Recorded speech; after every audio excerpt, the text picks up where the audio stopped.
Bonjour, je suis Jean-Philippe, je suis l'adjoint du sous-directeur des affaires budgétaires et comptables au ministère de l'Agriculture.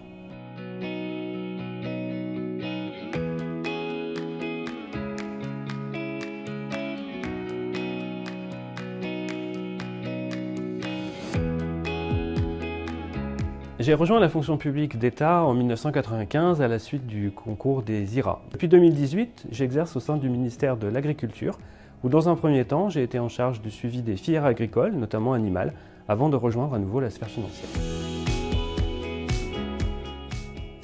Alors je dirais qu'il y a deux dominantes dans mon poste actuel. La première, c'est une dominante managériale, puisque mon but au quotidien, c'est de faire en sorte que les équipes de la sous-direction soient dans les meilleures conditions possibles pour pouvoir se concentrer sur leur métier de spécialiste de telle ou telle dominante de la question budgétaire.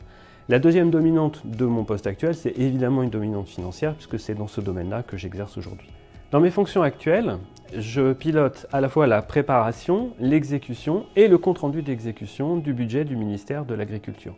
Ça veut dire qu'au quotidien, je discute avec les responsables de programme pour comprendre leurs besoins et pouvoir ensuite les porter de manière homogène et efficace vis-à-vis en particulier de la direction du budget. Alors pour moi, un des plus grands défis, c'est d'obtenir la confiance de ses interlocuteurs, que ce soit les responsables de programme ou la direction du budget. Je retire autant de satisfaction des petites réussites du quotidien que de la conduite des grands projets. Mais peut-être que si je devais conserver un exemple en particulier, un motif de fierté dans mon poste actuel, c'est probablement la réactivité dont on a pu faire preuve pour atténuer les effets des crises économiques, sanitaires, climatiques, récurrentes et très fortes qui ont touché nos filières agricoles au cours de ces dernières années. Alors les trois mots pour moi, c'est l'agilité, la curiosité et le sang-froid.